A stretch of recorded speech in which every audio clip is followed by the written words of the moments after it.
And tonight, the search for a missing pregnant woman comes to a gruesome end. Now, a desperate search for answers. Family members say 23-year-old Ashanti Allen, who vanished from her apartment last week, was found dead early this morning. She was just weeks away from giving birth to her first child. Aniela Ruiz joins us live from Chimney Rock near West Belfort, where the body was found today. Tim Miller tells me he found the body near the bayou behind me.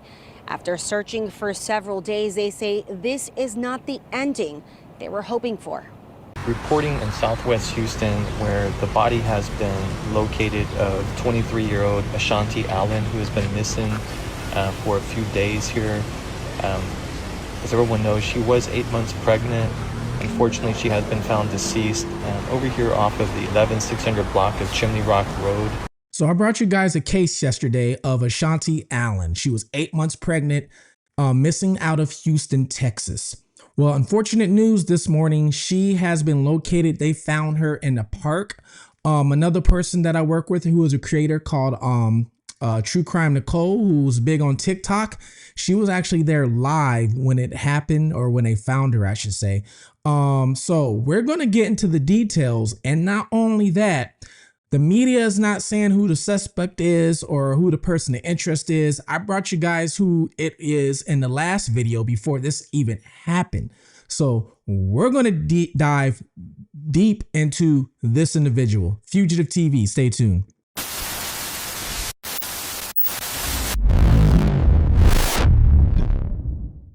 I had to interrupt my own video. While I was doing this video, guess what? They are now naming him as a suspect. So I can show you his full picture and give you his full name. Kevin Faux. Kevin Faux, okay, is this man's full name. All right. And this is his picture. He is currently on the run, and he has been charged with unaliving the M word. You know, the word we can't say on YouTube for a small channel, M-U-R-D-E-R. He has been charged with Redrum. Okay. So Kevin Faux, this is the man right here. Literally, while I'm doing this video and about to break down where this person can be at, I was giving you initials and everything else. Well, keep in mind, this is the man I am talking about. So continue watching the video. Welcome to Fugitive TV. I am your host, Ray Marcel. What we do here is we take a look at cases of missing individuals, or cases that need to be solved, unsolved crime, or people who need to be brought to justice. And in this case, someone needs to be brought to justice, and this case needs a bigger spotlight.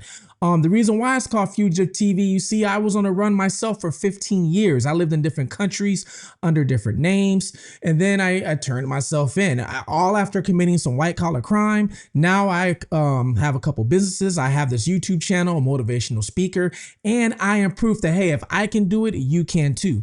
Well, right now we're going to take a look at the case of, as you see on the bottom right here, Ashanti Allen. Ashanti Allen was a woman, which still is a woman, out of Houston, Texas. Now, she was 8 months pregnant when she went missing. Unfortunately, today they did find her body in a park.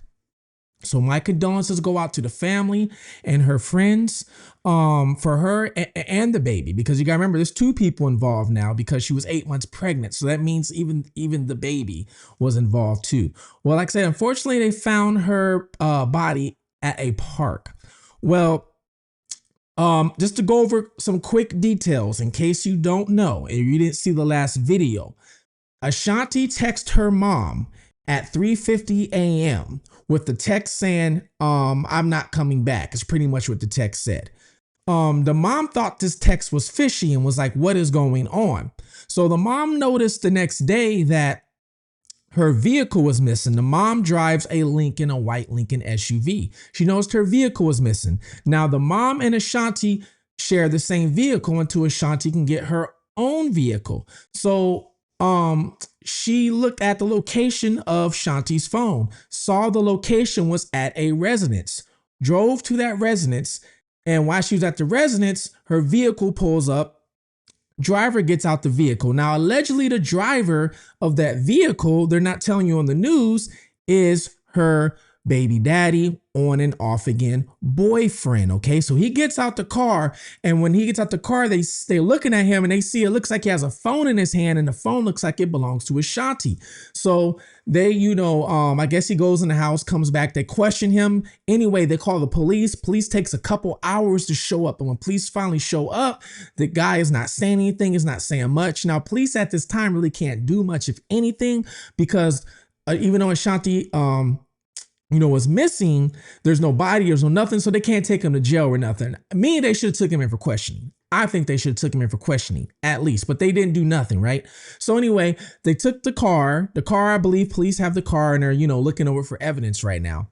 So the mom went back home, or went back to being with the rest of the family, and then I guess was following the location of her phone. The phone ended up going to a park called Edgewood Park, which I think this park is actually going to play a little role in this whole thing. If you didn't see my last video, this park, okay, is only about 3 minutes walking from the residence of the ex-boyfriend, or on and off again boyfriend, baby daddy. This man's name is Kevin, okay?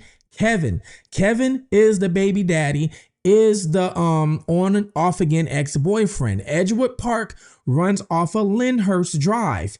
The baby daddy had a residence on Lyndhurst Drive, maybe 8 houses away from the park. So now that we got that information, okay, and like I said, if you seen my last video, I brought up Edgewood Park and I showed you guys Edgewood Park. And not only that, I showed you it was literally down the street from Kevin, one of the residences that showed up on his background report, okay? And then I showed you his official background. I said, hey, he has criminal charges. Not only that, he also got convicted of a weapons charge, okay? He was convicted of a weapons charge, had to serve time. Now, out of the charges, officially, it looks like he still should have been in jail as of right now. But for some sort of reason, they let him out of jail early. I don't know why, if it was good time. I don't know how it happens there, how the county works there out there. I don't know. So I don't know if he got extra good time to let him out. But by what I saw, it looked like he was supposed to still be in jail. So I don't know exactly what happened with that or whatever, right? It looks like he was even still on probation. I don't know. Well, here's another detail that they're not sharing with you guys. Apparently, Kevin texted or contacted somebody. I don't know if it was the police, okay, or the family member, but I'm thinking it was the police, and said that he is in Louisiana, okay? He contacted them and said he's in Louisiana, that he's not in Texas, not in Houston, all right? So I don't know if he did this as an alibi to, say, hey, I'm over here, and have them searching over here, and he could be over there. That part, I don't know. But what we're going to do, though, what we are going to do is we're going to get down to where he could be at. But first, I'm going to show you Edgewood Park. And not only that, how close, not Edgewood Park, but I'm going to show you where she was found. I believe it was Chimney Rock Park. I'm going to show you that park where she was found at, and how close that park is actually down the street from Kevin's family's residence. I believe it's the mother, okay? So look at this.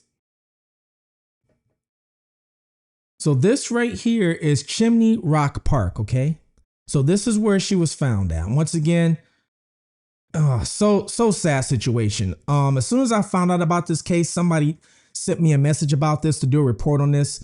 And sometimes you don't want to believe your intuition, but as soon as I found out who she was with, I had a feeling this wasn't going to turn out for the best. I already had a feeling, but I guess she was found somewhere in this area.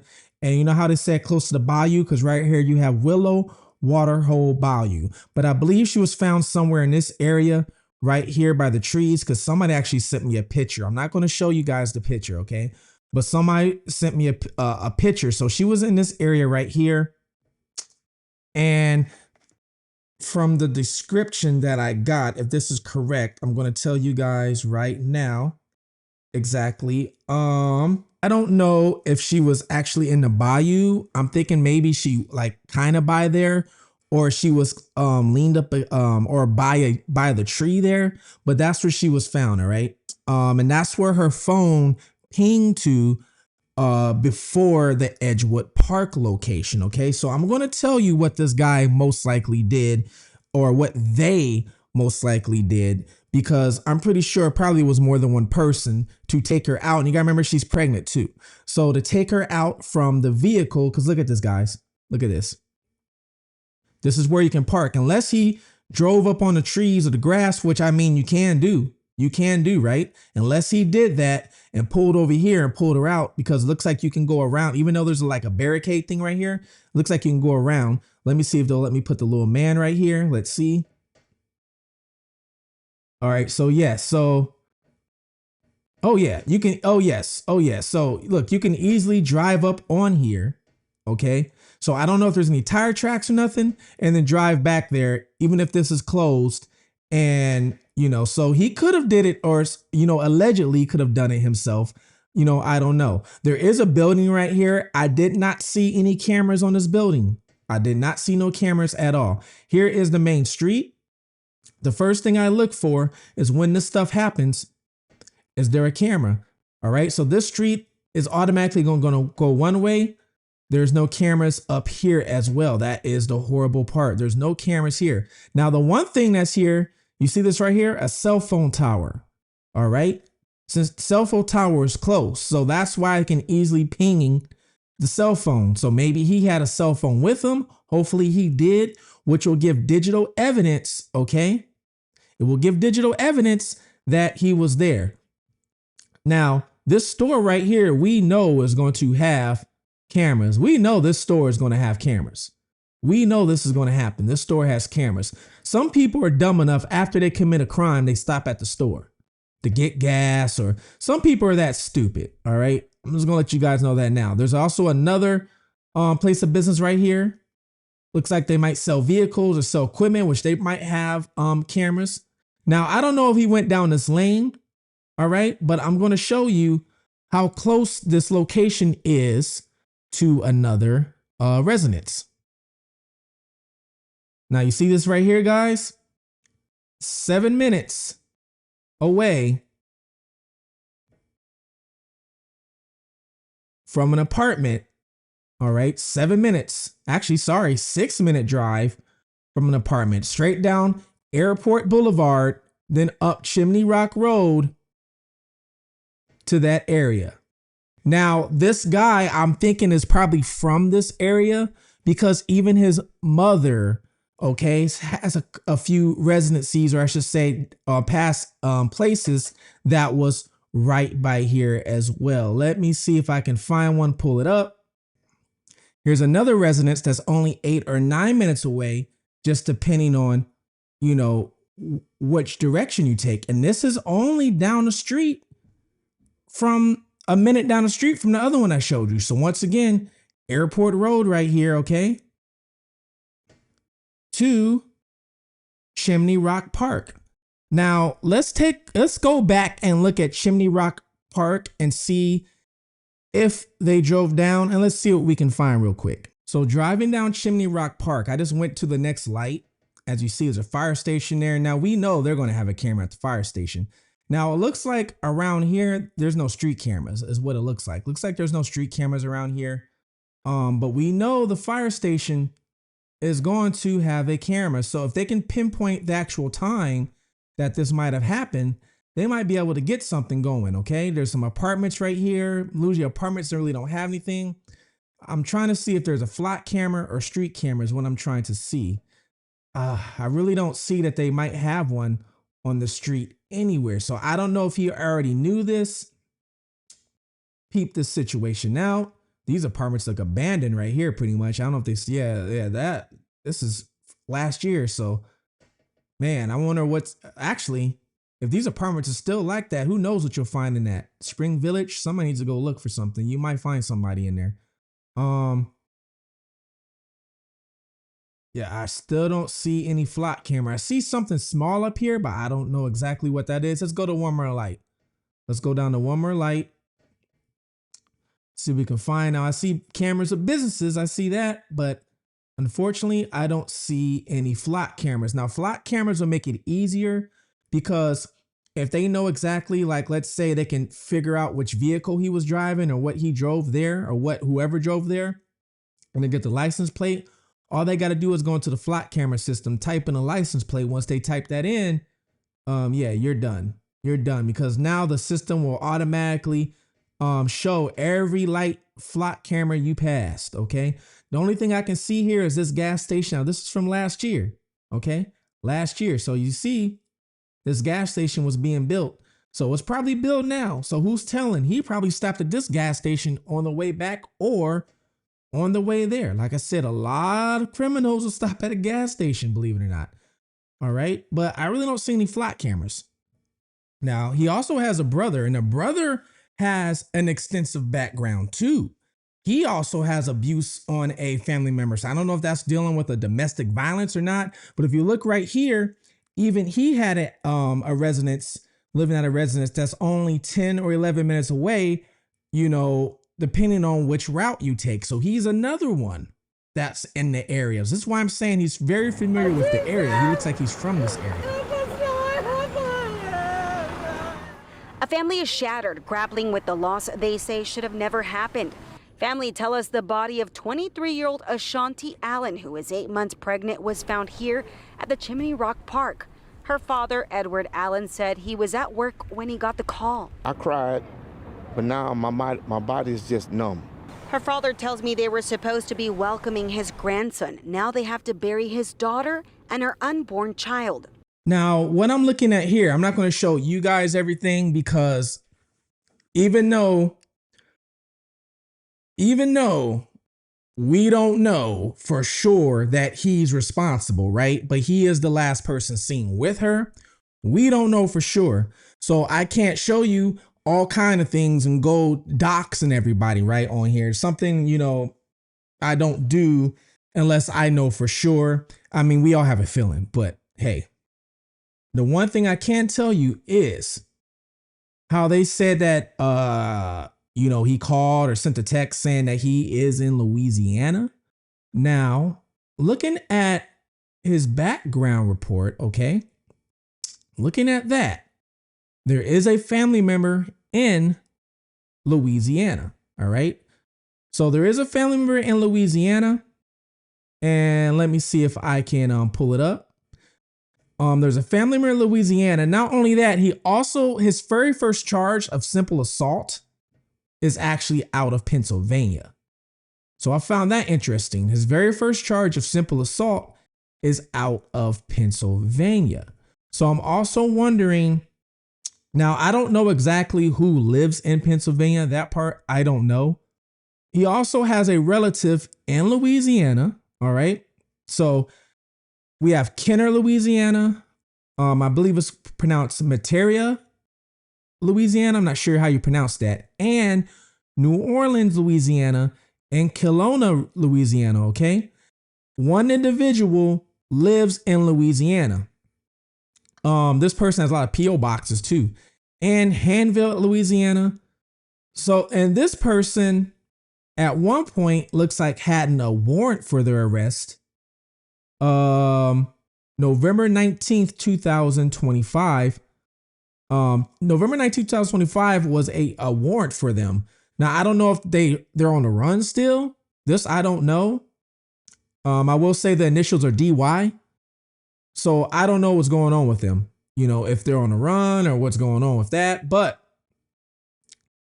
this is one person. Now, it looks like they still have a bunch of Texas numbers, Houston numbers. So this is one person, all right? Another location as well, when I was looking at this, could be Belleville, Texas, and Killeen, Texas. Not only that, Missouri City, okay? That's stuff associated with the brother, the older brother, all right? And then we have, which I'm going to show you, or I should say tell you, okay? So I'm going to tell you about the mother. And like I said, I'm not going to give everybody's names, but the reason why I'm doing this is in case you do know this. If you're watching this and you know this individual and you don't know exactly what happened, hey, let me tell you right now. And there's also another person out of Louisiana too. This also could be a mother's address. And I'm looking at this in real time. why I'm doing this video. So I'm just letting you know, I'm looking at this in real time. So if you see me pausing, that's why this is in real time. And I'm just waiting for this to load. But let me know what you guys think. Do you think that, hey, this person is responsible? This man is responsible? Okay, so it loaded. All right, so we have Des Alamans, Louisiana, Kenner, Louisiana, Vactury, Louisiana. So it is possible, it is very possible that he could be in Louisiana. I mean, it is possible because what right here, I am seeing family in Louisiana. So I am seeing family in Louisiana. So, I mean, it could be possible. And actually the people that are out of Louisiana are even on the, looks like the Homeland Security watch list. The whole family looks, the whole family looks like, at least the family members that I'm seeing, look like they have charges, had, history. And I'm not talking about no simple theft. I'm talking about some serious stuff going on. Okay. Is what I'm noticing. I'm going to look at one more other thing for you guys, just to see something real quick. Now, I'm going to show you one other thing before I forget. Let me show you Edgewood Park and Lyndhurst. Let me show you this real quick. Okay. All right. So this is Edgewood Park right here. Okay. And like I said, he actually was a residence. Now, I don't know the residence they went to, if it was off of, and if you look to the right of your screen, you're going to see Crestmount Street and Lyndhurst Drive. Okay. You're going to see Lyndhurst Drive. So the residence is on that street that shows up not just for him, but a residence also for his mother. Okay. So it makes sense if he went to Edgewood Park. Now, we don't know if Edgewood Park could be a crime scene where everything happened. This part we don't know, or what. But the phone pinged to Edgewood Park, and I believe that's where they found the phone. So they found the phone at Edgewood Park. So he went from the first park, okay, where they found her body, then went to this park and threw the phone like a dummy. And this is where the house is at. Come on. I am glad you guys are dumb, because so this right here is about, depending on where you go, 17 to 20-minute drive from the park where she was found at to the park where they found her phone. All right. So it looks like to me, he went to the first park, okay, dumped her off. Now, I don't know if he went to any of those addresses between that I showed you, or 8 or 10 minutes away, because those addresses are actually in between this. All right. If anybody still lives there, and then continued on to Lyndhurst, where I said there's a residence, and then dumped the phone down the street at Edgewood Park. So he called himself trying to be smart, as in, let me throw the phone over here and they won't find the body over here. He thought he was smart, but he really wasn't. So the one thing about this channel, like I said, Fugitive TV, I was on a run for myself, right, for 15 years. So I know exactly what it takes to be on the run. I know the first thought of what happens to a person when they on the run. You think when I was on the run, I didn't run anybody else on the run? Yeah, I ran into a whole underworld of people, and this is how I ended up surviving. So I know all the little twists and turns and the little secrets of somebody when they're trying to go on the run. I'm going to tell you this right now, this guy's sloppy. He's going to get caught quick. I'm pretty sure if I was out there, I'd probably catch him in a couple days. It probably wouldn't be hard, okay? If you give me a badge, I'll probably catch this guy in 2 days. Tops, 48 hours, I probably would get him. It's not hard at all, especially with this guy. But most people, what they do is they go somewhere that they're comfortable with first. They always go to somewhere first where they're comfortable with. They don't go to some new location that they never been to first. They don't do that. They go somewhere where they're comfortable, feel safe, and they don't think somebody's going to tell on them. So either a family member, a close friend, or another girlfriend. So if he had another girl on the side, which could be possible, could have went to her house too. I looked up a phone number that might be associated with him. That phone number came back under another girl's name. So I don't know if he's still using that number. I don't know, but it came back under another girl's name. So could be going to her if this is correct, all right? Allegedly, right? Or like I said, to a family member. I said the brother has an extensive background. So the brother's probably not going to snitch on him. There's a lot of family members that have background. They're not going to snitch on them. A lot of times when you even run to your mom or your parent, they're not going to snitch on you, especially right away, right? So a lot of times that doesn't happen. So he probably went somewhere first where he's comfortable. So he's probably still in Houston right now, okay? Or he did go to Louisiana, probably did. And he's somewhere comfortable that he thinks he is in Louisiana because he does have roots in Louisiana. Now, like I said, he could be saying that just to say it because he knows he has roots in Louisiana and he could be trying to throw the police off. Think about it. He threw the phone over here, but the body was over here. Think about what he did, guys. Body's over here, phone's over here. So he could be saying, I'm over here at Louisiana, which is on the east side of Texas, but I'm really over here on the west side of Texas. All right. I really went over here. So you got to keep that in mind. So he already has a pattern of trying to misdirect you, direct you. So if I had a badge and I was doing this, and I'm not saying this is how they should do it, I would look like, he probably isn't Louisiana. He probably went here. But what I would do is I would definitely go to his family. First thing I would do, and it's not going to be long. I'm pretty sure they're going to catch him pretty soon. It's not going to be long at all. But my condolences go out to the family once again. So sorry this had to happen. Anybody watching this video that is close to the situation, you are welcome to reach out to me with any details you may have via TikTok, email, whatever you want, okay? Or one of the family members, you can go ahead and reach out to me too because I'm not big media, so I don't have a filter. I can say what I want. Please watch out for one another, okay? Take care of one another. Watch out for your surroundings. Watch your surroundings. And until next time, Fugitive TV, I'm out.